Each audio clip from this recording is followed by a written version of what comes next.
Good day, I'm Stacey Ann Smith and this is your JIS News for May 10. Government will be moving forward with some major infrastructure projects as part of its development agenda in the 2012-2013 fiscal year. Governor General Sir Patrick Allen outlined that agenda Thursday morning as he delivered the throne speech to cap the ceremonial opening of Parliament. Beginning in this fiscal year and continuing over the medium term, a number of infrastructure projects will be implemented. These will include the resumption of work on the north-south leg of the Highway 2000 project and the Mount Rossa bypass, pending the conclusion of negotiations with the investor. There are also plans for a community renewal program. The Jamaica Emergency Employment Program will be moving into higher gear, and the government will be implementing several measures to solve the country's energy problem.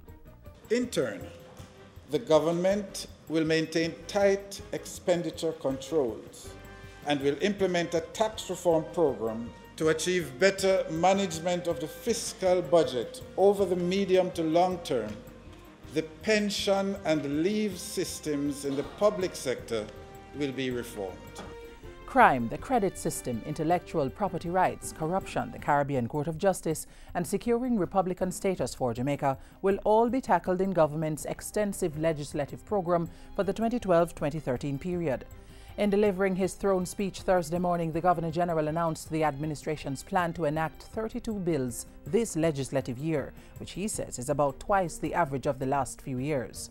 The government places priority on preparing and passing an act to establish Jamaica as a republic within the Commonwealth of Nations. The government will be proceeding in this regard through consensus and dialogue with the opposition.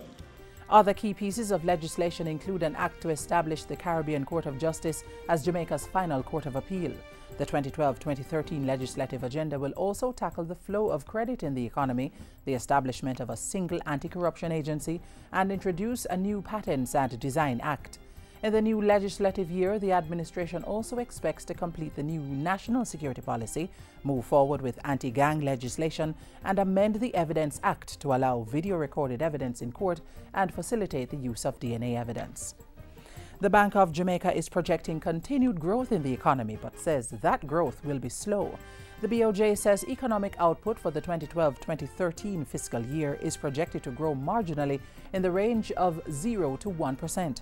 At the same time, however, the central bank anticipates that with a steady recovery in the U.S. economy, there will be an increase in the external demand for Jamaica's goods and services, as well as acceleration in remittance flows to the country. Additionally, economic growth should pick up in 2013-14 fiscal year and strengthen in subsequent years, consistent with the forecast for expansion in the world economy, the successful implementation of a number of foreign direct investment projects, and the reopening of 2 alumina plants.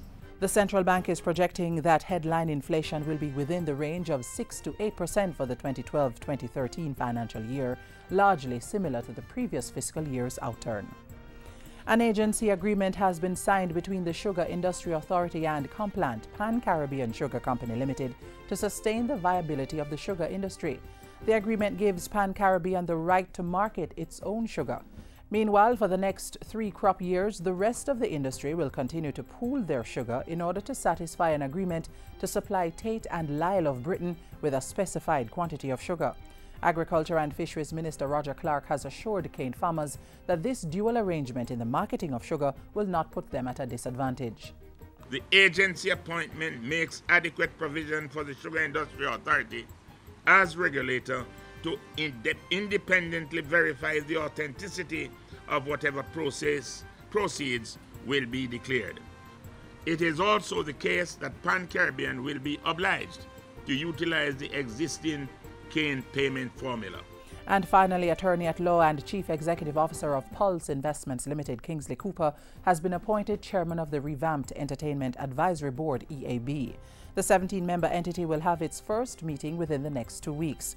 Tourism and Entertainment Minister Dr. Wickham McNeill says the board is charged with strengthening public-private partnership to ultimately maximize the industry's contribution to economic and social development. It will also provide advice to the ministry on key issues and strategies, specifically the development of an entertainment industry policy. And that's it for GIS News today. I'm Stacey Ann Smith. Thank you for watching.